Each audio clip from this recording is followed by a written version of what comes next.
रिश्वतखोर बहू। ये क्या बात हुई? तुझे पता भी है तो क्या बोल रही है बहू? एकदम सही बोल रही हूँ। अगर आपको मुझसे अपनी इन ऐंठन भरे घुटनों की मालिश करानी है तो मुझे वो देना पड़ेगा जो मैं मांग रही हूँ। एक हाथ दो और दूसरे हाथ लो, सिंपल। बहू हूँ, इसका मतलब ये नहीं कि नौकरानियों की तरह काम करूँ। ये है अमृता और उसकी सास रेखा। अमृता एक नई नवेली बहू है जिसकी शादी कुछ दिनों पहले ही रेखा के बेटे माधव के साथ हुई है। वैसे तो अमृता दिल की बहुत अच्छी है, लेकिन वो कहते हैं ना कि खून का रंग तो दिखता ही है। बस वही डॉन की बेटी होने का रंग यहाँ अमृता में भी दिख रहा है, जो है रिश्वत लेना। जी हाँ, काम चाहे कितना भी छोटा या कितना भी बड़ा क्यों ना हो, हमारी अमृता बहू बिना रिश्वत लिए कुछ नहीं करती। चलिए देखते हैं आगे इनके साथ और क्या क्या होता है। रेखा और अमृता को लड़ते देख ससुर प्रेमचंद वहां आता है और कहता है, अरे क्या हुआ? काहे इतना तिल मिला रही हो रेखा? अरे कुछ बोलोगी भी या कानों में हड़ताल हो रखी है तुम दोनों के? देखिए ना पापा जी, माँ जी ने मुझे कहा कि मैं उनके घुटनों की मालिश कर दूं, लेकिन उसके बदले में माँ जी मुझे वो हीरो वाला पुश्तैनी हार देने से इनकार कर रही हैं। क्या? घुटनों की मालिश के लिए हीरो का पुश्तैनी हार कौन मांगता है बहू? पापा जी, आपको तो पता ही है ना, आपकी बहू कितनी सयानी है, हर कोई भी काम फ्री में नहीं करती। और अब शेखावत खानदान का आटा तो इतना भी गीला नहीं है कि अपनी बहू को हार ना दे पाए। क्यों माय डियर माँ जी? देखा आपने प्रेमचंद जी, ये अब मुझसे पुश्तैनी हार मांग रही है, कल को पूरा घर मांग लेगी। अरे जा जा, मैं खुद कर लूंगी अपनी मालिश। ठीक है, मुझे क्या। एंजॉय योर मालिश टाइम माँ जी। रात में जब पति महादेव दफ्तर से लौटकर घर आते हैं तभी कमरे में, अमू सुनो ना, मेरा वो लाल रंग का जो शर्ट है ना वो धो दो ना प्लीज। एक्चुअली कल मेरी एक इम्पॉर्टेंट इंटरनेशनल क्लाइंट के साथ मीटिंग है, बहुत बड़ी डील का ऑफर है, इसलिए मैं अपनी उस लकी शर्ट को पहनकर जाना चाहता हूँ। अभी धो दो, रात भर में तो सूखी जाएगी, फिर कल अच्छे से कड़क वाली इस्त्री कर देना अपने शुभ शुभ हाथों से। जी नहीं, मैं ये सब ऐसे ही नहीं करने वाली। अगर काम करवाना है तो मेरी एक शर्त है। अरे यार, तुम और तुम्हारी शर्तें, बोलो क्या है? आपको मुझे 10 मनीष मल्होत्रा डिजाइनर की साड़ियां दिलानी होगी। 2 हफ्तों में मेरी स्वीट हार्ट फ्रेंड बिल्लो रानी की शादी है। मैं वहां डिजाइनर साड़ी पहनकर जाऊंगी और सब कुछ जला दूंगी। माधव अपनी बीवी की बात सुनकर हैरान परेशान अपने सर पर हाथ रखकर बैठ जाता है। अरे तुम बीवी हो या आफत? तुम्हारे दिमाग में जंग लग गया है क्या? देखो इतने सारे पैसे नहीं है मेरे पास। तुम्हारी याददाश्त तो जगह पर है ना माधव, भूल गए? मैं एक डॉन की बेटी हूँ। अगर तुमने मेरे कहे मुताबिक काम नहीं किया तो तुम्हारे लाल शर्ट को दूर ही रखो, मेरे पापा तुम्हें ही लाल कर डालेंगे। ठीक है, चलो अब ज्यादा मत डराओ, तुम्हें जो चाहेगा मिल जाएगा। अब ये डर और रिश्वत का सिलसिला यूं ही चलता रहता है और इसी तरह समय बीतता रहता है।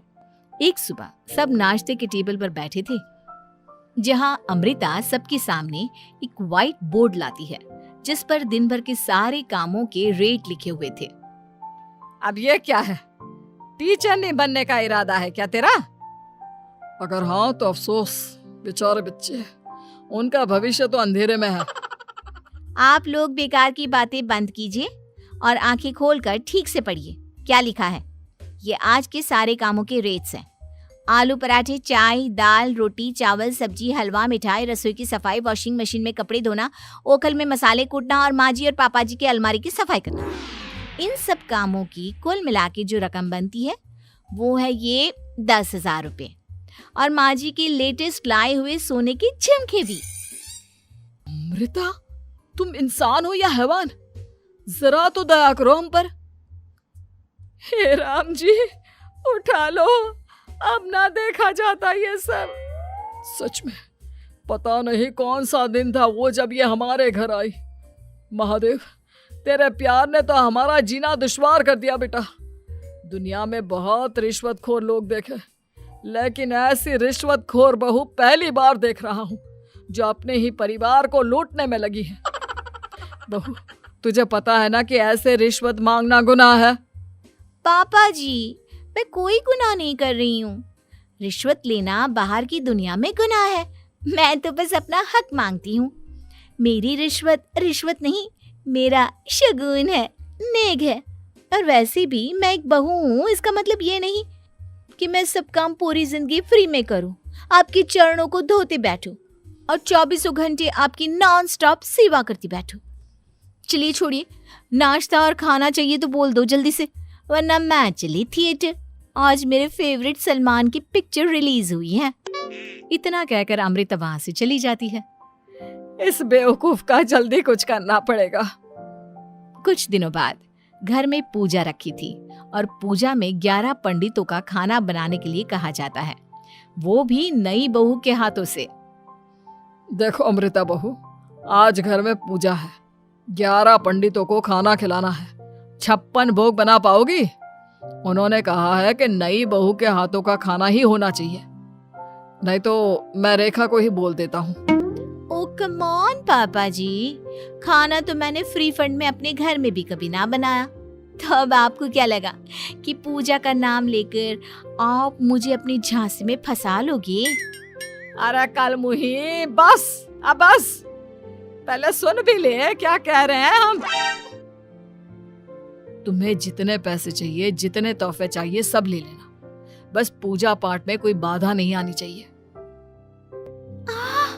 ओहो, ये हुई ना समझदारी वाली बात। ठीक है, अब आप लोग निश्चिंत रहिए, मैं ऐसा खाना बनाऊंगी कि उन 11 पंडितों की 11 पुश्तें भी मेरे खाने के स्वाद को याद रखेंगी।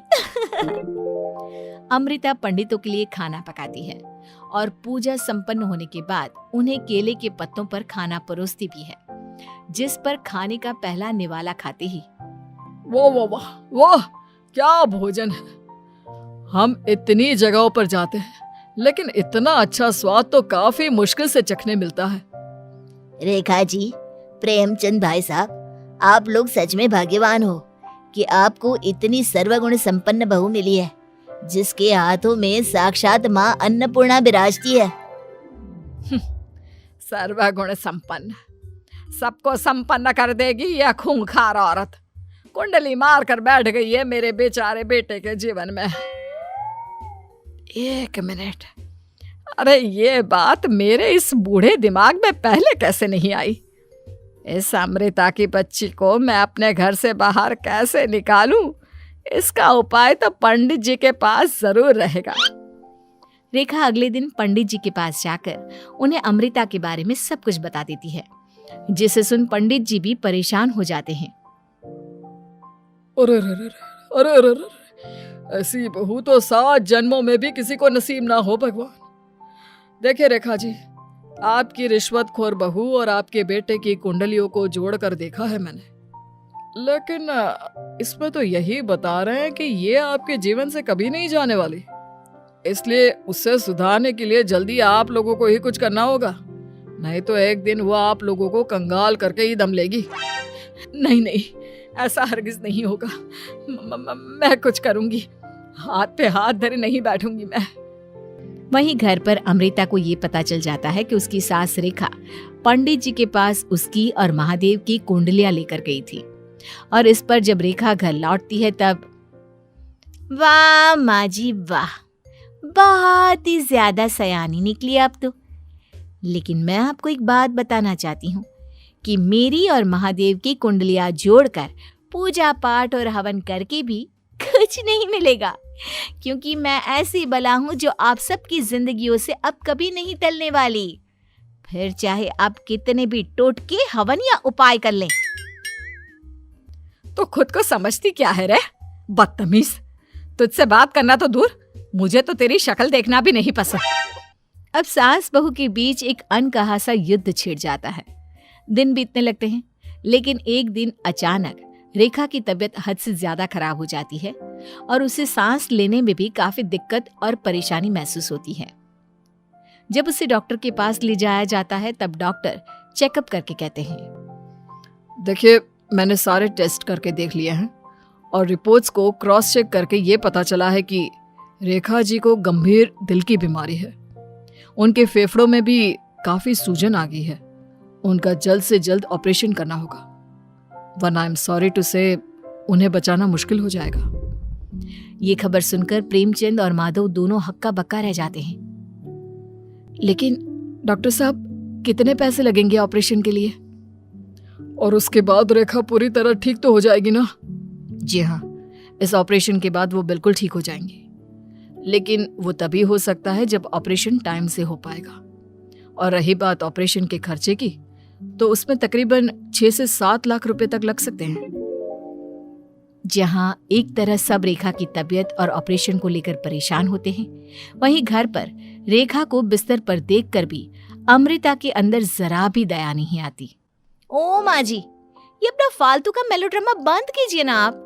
मुझे पता है आपको मुझे रिश्वत नहीं देनी है और घर के सारे काम मुझसे मुफ्त में करवाने हैं, इसीलिए आप ये सब कर रही हो ना। सीरियसली अमृता, ऐसे हालात में तुम ऐसी बातें कैसे कर सकती हो? हम यहाँ परेशान हैं कि ऑपरेशन कैसे कराएंगे, बैंक में इतने पैसे भी नहीं है, और तुम माँ को ताने सुना रही हो। अरे अमृता बहू, मैं भला ढोंग क्यों करूंगी? हम 6 से 7 लाख का बंदोबस्त कैसे करेंगे? करेंगे पापा, कैसे भी करेंगे। अमृता, अगर कभी भी जिंदगी में तुमने मुझसे सच्चा प्यार किया है, एक पल के लिए भी सही, तो तुम्हें आज इस परिवार, इस घर की नींव, मेरी माँ को बचाना होगा। हमने अपना सब कुछ तुम्हें दे दिया है, अब तुम्हारी बारी है अपने किए का हिसाब चुकाने की। मुझे पता है तुम्हारे अंदर भी दिल है।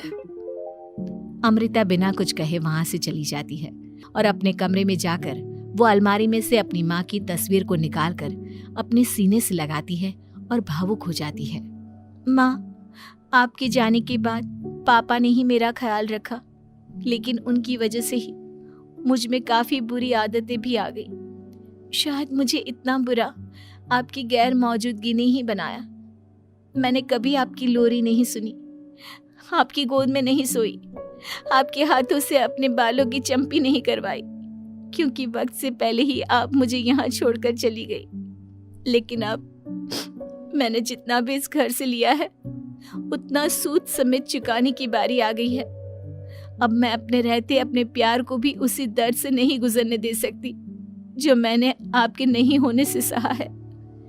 अमृता तुरंत ही अपने सारे पैसे और गहने माधव को लौटा देती है और रेखा का ऑपरेशन किया जाता है। रेखा ठीक हो जाती है और जब घर आती है तब अमृता दरवाजे पर आरती की थाली लिए खड़ी होती है। वेलकम होम माँ जी, आई मिस्ड यू। पता है कितने दिनों से किसी के भी साथ लड़ाई नहीं की थी मैंने, और ना ही किसी से रिश्वत मिली मुझे। क्या? हमें तो लगा था कि तेरी अकल ठिकाने आ गई है, लेकिन तू तो अभी भी जैसी की तैसी ही है। माँ जी, पूरी बात तो सुनिए। हाँ, ये सच है कि मैं रिश्वत लिए बिना नहीं रह सकती लेकिन अब ना मेरी रिश्वत बदल गई है।